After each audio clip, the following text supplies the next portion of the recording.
All right, everyone, get ready for a deep dive that's going to take us way beyond a typical history lesson.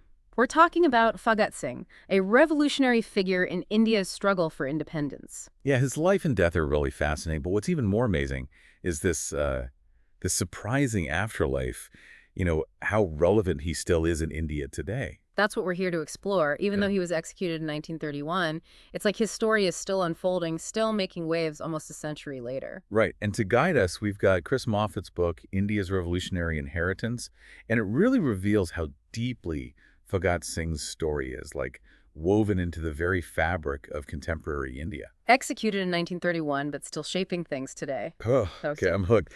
But where do we even begin with a story that spans like almost a century? Well, the book really zeroes in on Lahore as being this absolutely crucial place in Bhagat Singh's journey. You have to picture Lahore in the early 1900s. It was this vibrant hub, just exploding with political energy and new ideas. Okay, I'm picturing it, but I need a little more to go on.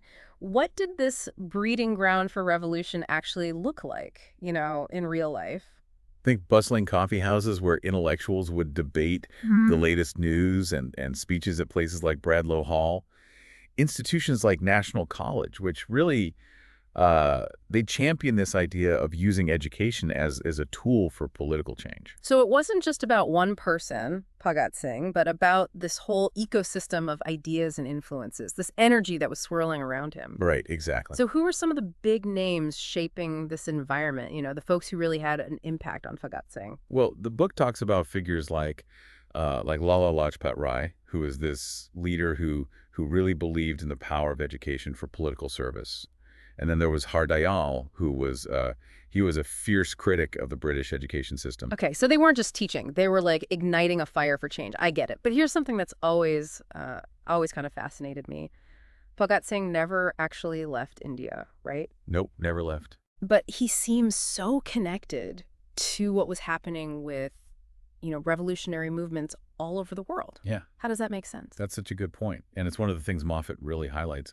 Even though Bhagat Singh didn't physically travel outside India, Lahore was like this crossroads for all these radical ideas flowing in from different parts of the world.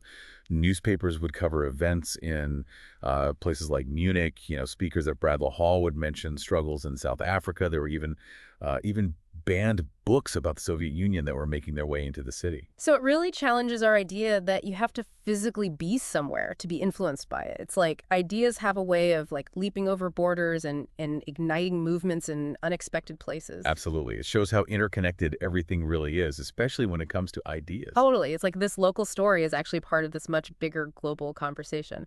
But, there's one thing that's always kind of bothered me about, how Bhagat Singh is often portrayed. He's often labeled as a terrorist. Yeah, that's a loaded term for sure. Does the book address that at all? Like, how do we make sense of that label in light of everything else we know about him? It definitely tackles this head on. Moffat really pushes back against that simplistic label. He makes it clear that Bhagat Singh was incredibly committed to his ideals, and he was not willing to compromise on them. Okay, so it was about conviction, not just blind violence. Right, exactly. But how do we square that with some of the things he did? The book talks about the assassination of a police officer, Saunders, and then there's the bombing of the Delhi Legislative Assembly. Oh, yeah, those were definitely turning points. I mean, those seem like pretty extreme actions, right? They were, but you have to look at the context. The assassination of Saunders, for example, it was a direct response to the death of Lala Lajpat Rai. Ah, right, the leader who was a big influence on Bhagat Singh. Exactly. Rai had been seriously injured during this police attack on protesters. Bhagat Singh and his comrades saw that as this blatant act of injustice, Yeah. and they felt like they had to respond. It wasn't just random violence, Oh, okay, so there was a reason behind it, but the bombing, that seems like a much bigger step. Well, the book analyzes that bombing not as this isolated act of terror, but as a carefully calculated move. A move for what, though? What were they trying to achieve? They wanted to make a statement, a really powerful statement against British rule. It was a way of saying, we're here, you can't ignore us. So was the trial that followed the Lahore conspiracy case, was that part of their plan too? It was. They actually used the trial as a platform. Think about it. They staged hunger strikes to protest the injustices of the British legal system. And they used their statements in the courtroom to expose the flaws in the whole colonial system. It was brilliant, really. They weren't just fighting for their own lives. They were turning the whole legal process into this stage for their message. Hold on, are you saying that they actually wanted to get caught? That's so bold. What were they hoping to accomplish by doing that? Well, remember, they saw themselves as living in this moment where a revolution was already brewing. They believed that their actions, even the ones that seemed really extreme, were just like demonstrating a reality that already existed. It wasn't about fighting for a revolution in the future. It was about fighting from a revolution that, to them, was already happening. Wow, okay, that's a very different way of looking at it. So to understand Bhagat Singh, you really have to understand like the world he was living in, the context, the beliefs that were driving it. Exactly. And what makes this even more interesting is that his legacy isn't just some tidy historical artifact. Yeah. It's still being fiercely debated in India today, decades after his death. That's what I love about these deep dives. It's not just about like learning the facts, it's about all the nuance and the controversy, the multiple perspectives that shape how we see a figure like Bhagat Singh.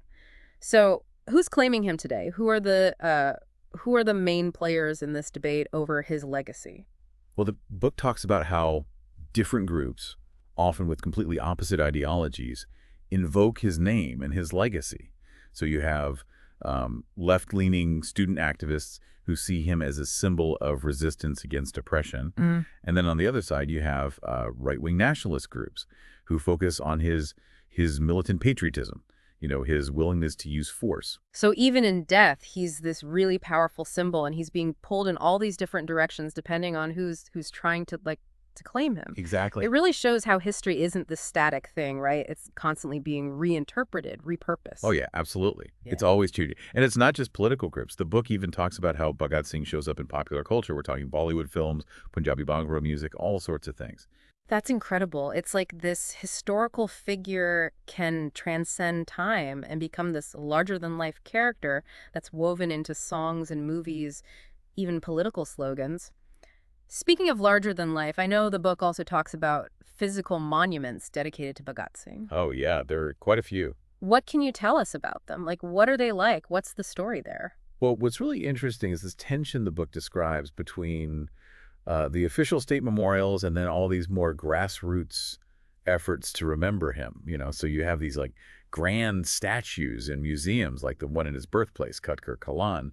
But then you have all these smaller, more localized ways that people are keeping his memory alive in their own communities. So there's this constant battle to control the narrative, right? Like everyone wants to decide whose version of Bhagat Singh gets to be like the official one. Yeah, it's like everyone wants to own a piece of him, to define how he's remembered.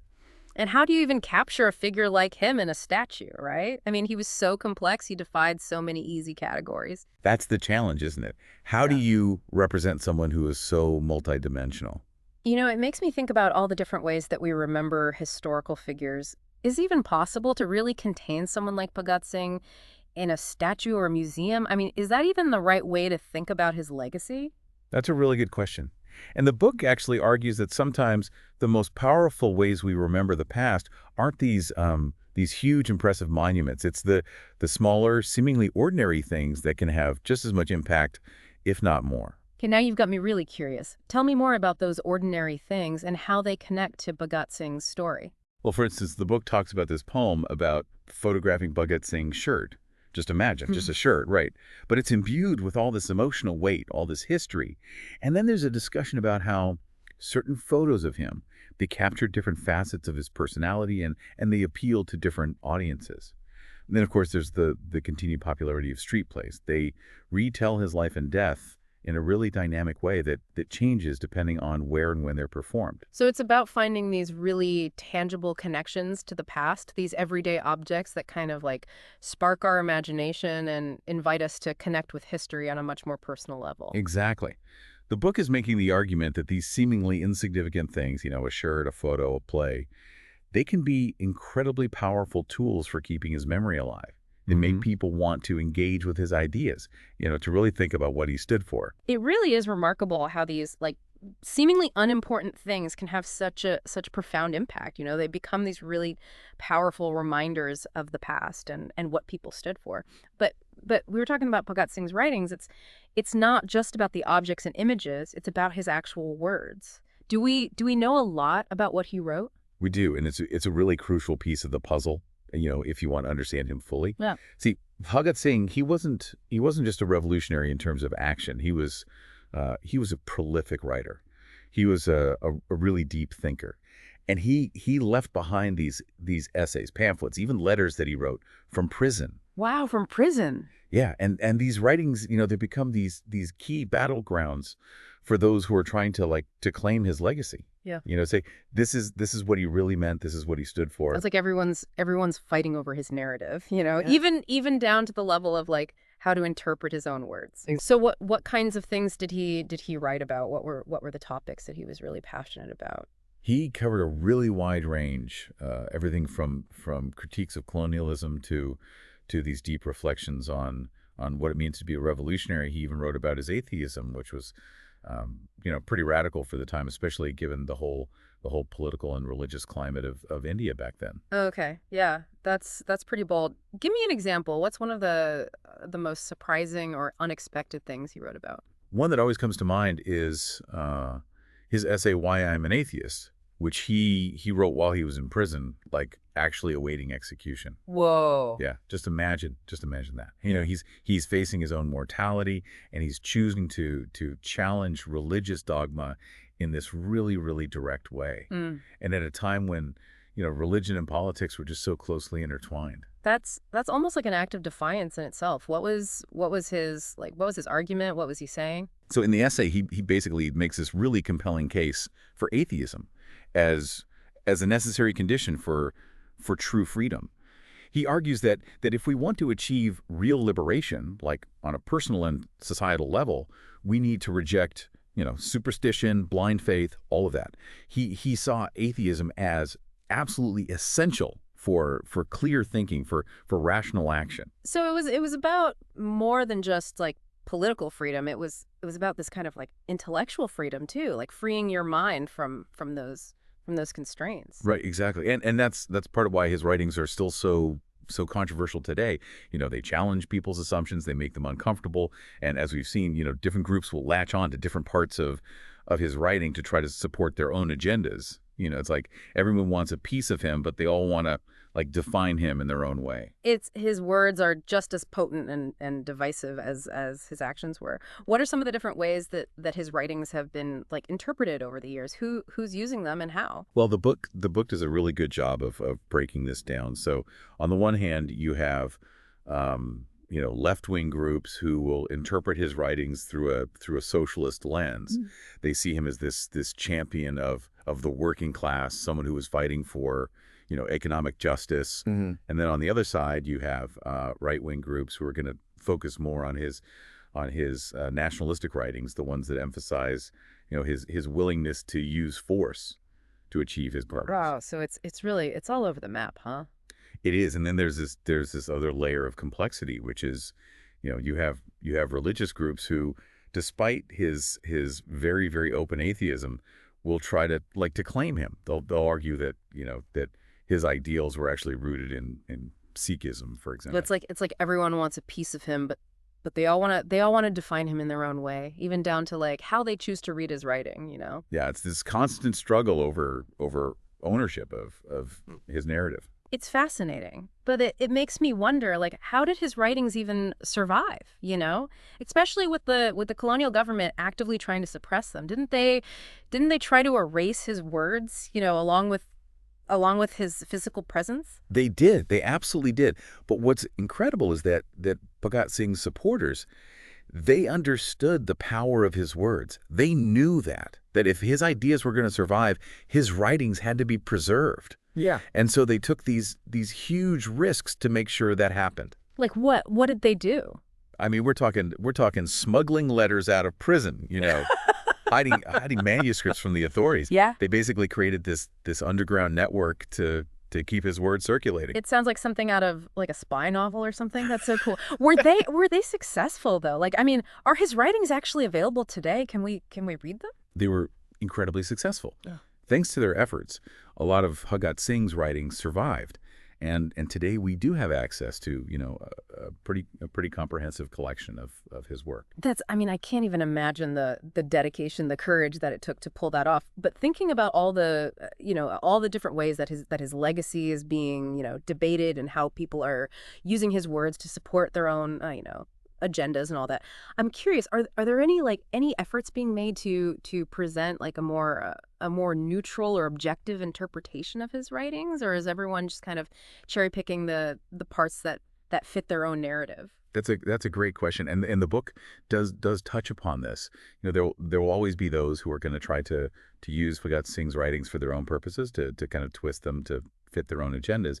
But there are also scholars and historians who are working really hard to present his work in a more nuanced, more objective way. Oh, that's good to hear. It seems like such a difficult task though, right? Especially with someone like Bhagat Singh, who is so complex and who defied these easy categories.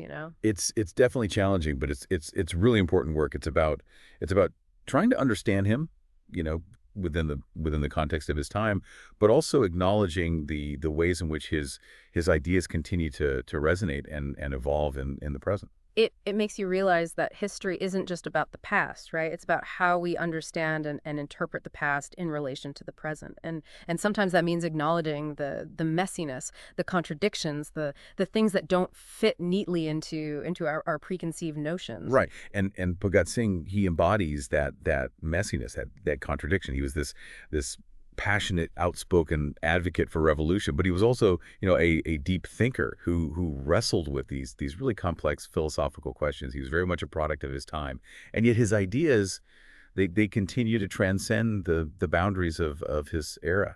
Yeah, it's interesting. We've been talking a lot about, India, where his legacy is obviously very strong.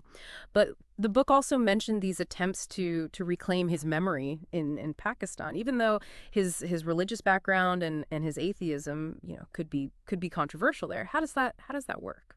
It's a really fascinating example of how Bhagat Singh's story can kind of bridge these divides. Yeah. It offers this glimpse of a shared history, even in the face of these really significant political and religious differences. What's happening is, you have some Pakistani activists and intellectuals who are trying to kind of reframe the narrative around him, and they're doing that by focusing on his role in this broader anti-colonial struggle. They emphasize his fight against British rule, and they kind of downplay the religious aspects of his identity. So they're choosing to focus on like the common enemy, so to speak, and they're using Bhagat Singh's story as this way to kind of to connect with this shared past, this past that predates the partition of India and Pakistan. Exactly. It's an attempt to find common ground, to kind of build these bridges across borders.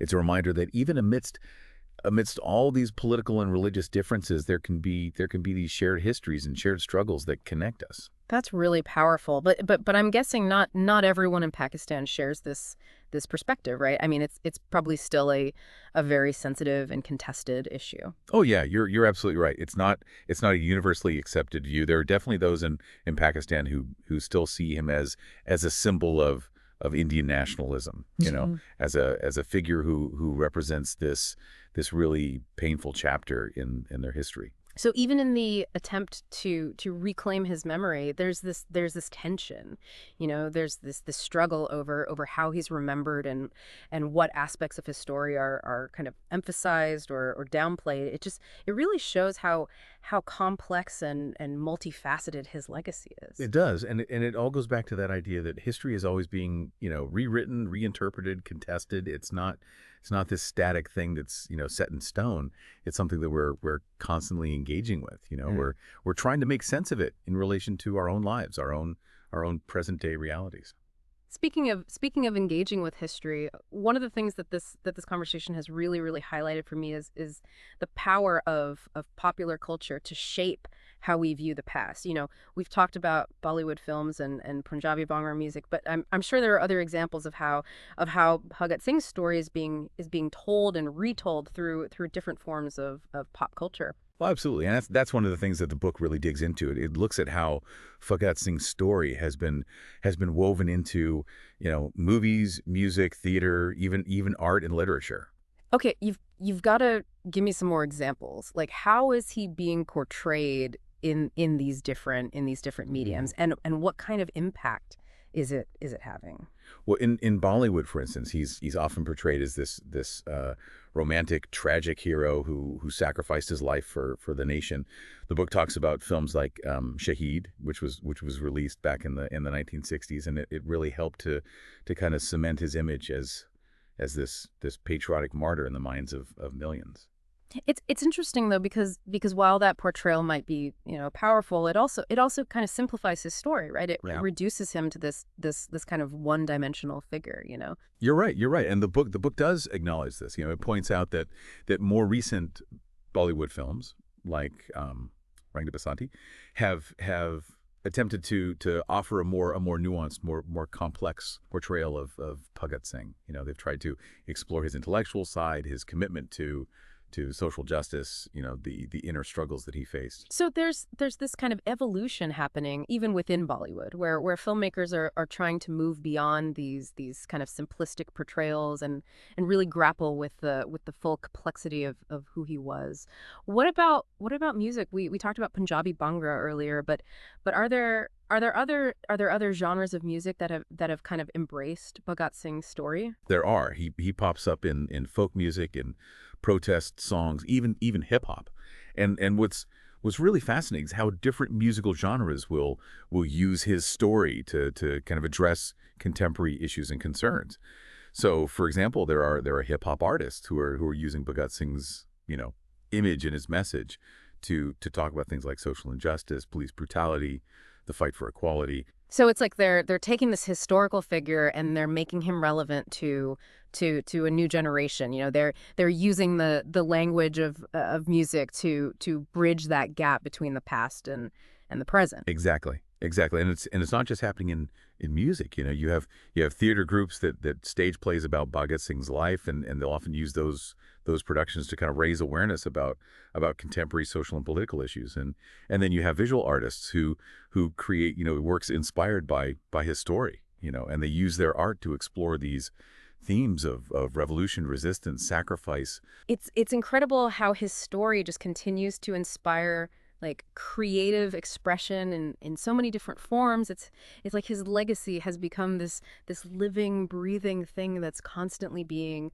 reshaped and reimagined by each generation. And that's what makes it so powerful. It's not just about remembering the past. Mm. You know, it's about using the past to inspire action and change in the present. I think you've hit on something really, really important there. It's not just about looking back. It's about using the past to inform and guide our actions in the present. But one thing that I'm still kind of grappling with is this idea of Bhagat Singh as a spectral figure, as this almost like ghost-like presence that continues to haunt the present. We've talked about it a bit, but I'd love to hear you kind of expand on that a little more. What does that mean to you? What makes him so spectral? That's a really interesting question, and I think it kind of gets to the heart of what makes Bhagat Singh such a compelling and enduring figure. Remember, he died young at just 23 years old. His life was cut tragically short. His full potential never really realized, and that creates this sense of unfinished business, Yeah. of a promise left unfulfilled. So it's like his absence is as powerful as his presence. Like there's this void that he left behind that continues to kind of draw us in, demanding our attention. Exactly, exactly. And that void becomes a space for imagination, for projection, for reinterpretation. Mm. People fill that space with their own hopes, their fears, their aspirations. They see in Bhagat Singh what they need to see, what they want to see in order to make sense of their own world and their own struggles. Yeah, that makes a lot of sense. It's like he's become this kind of blank canvas onto which onto which people project their own desires and their own beliefs, and that's why his legacy is so fiercely contested, right? Everyone wants to claim him as their own, to kind of make him fit their own narrative. Right. And that spectral quality, I think it's also tied to how he defied categorization. Yeah. He was a revolutionary, but he was also this deep thinker. He was a nationalist, but he was also an internationalist. He was a man of action, but he was also a prolific writer. He embodied these contradictions, and that makes him both elusive and enduring. He's like this constantly shifting, multifaceted figure who just refuses to be pinned down. No wonder he's so hard to capture, both in life and in death.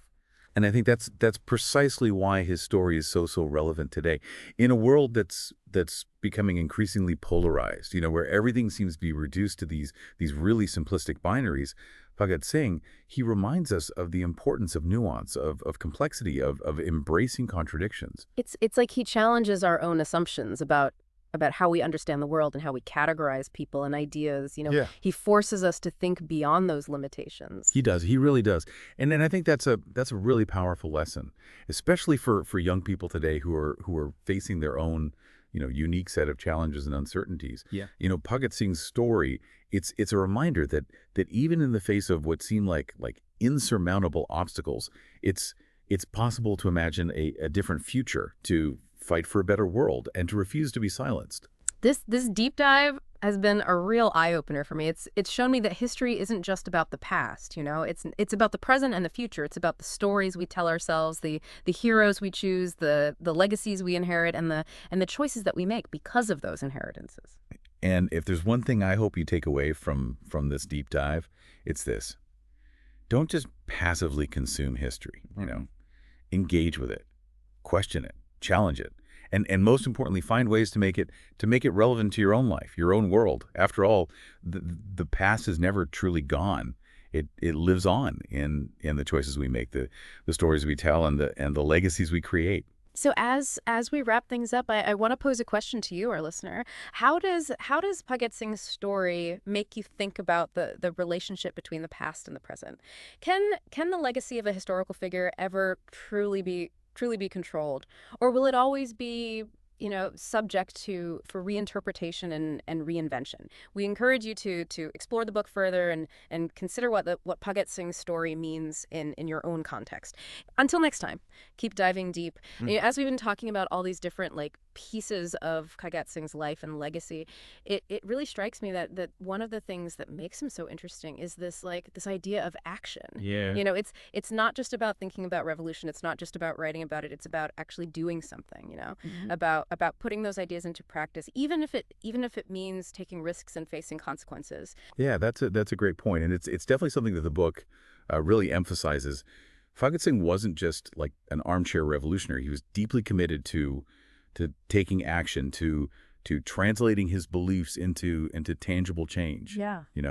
Even if it meant putting himself in danger. And that commitment to action, that willingness to put his ideals on the line, that seems to be a big part of why his story still resonates with people today, right? It's not just about the ideas themselves, it's about the courage to act on them. Absolutely. And it's something that we see reflected in the ways that people continue to draw inspiration from his story, whether it's through political activism or artistic expression or even just, in their everyday lives. Mm-hmm. Bhagat Singh's legacy is this reminder that we have the power to shape the world around us, to fight for what we believe in, and to make a difference, even when we're facing these huge challenges that seem, almost impossible to overcome. I think that's a really powerful and inspiring message. But I also wonder, with someone like Bhagat Singh, whose life and legacy are so complex and multifaceted, is there a danger of simplifying his message, of kind of reducing it to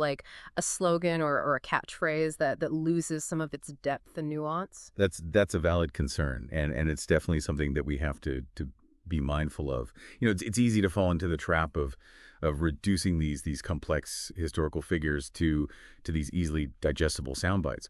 But I think that the key here is to recognize that Bhagat Singh's story is a journey, not a destination. Yeah. It's about engaging with the complexities, the contradictions, the ongoing debates, all of those things that surround his life and legacy. So it's about embracing the messiness, Yeah. right? Not trying to kind of tidy it up or force it into these neat little boxes.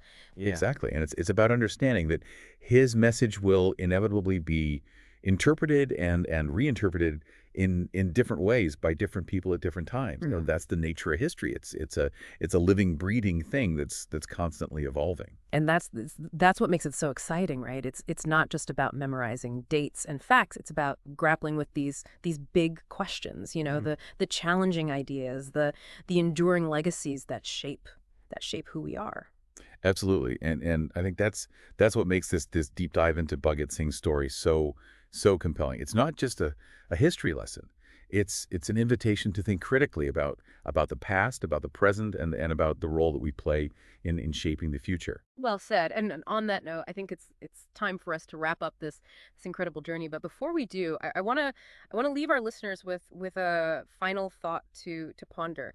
As you continue to reflect on Bhagat Singh's life and legacy, ask yourself this: what does his story mean to you? How does it challenge your assumptions about history, about revolution, about the power of ideas and the courage to act? What lessons can you draw from his life that you can apply to your own life, your own community, your own world? Until next time, keep diving deep.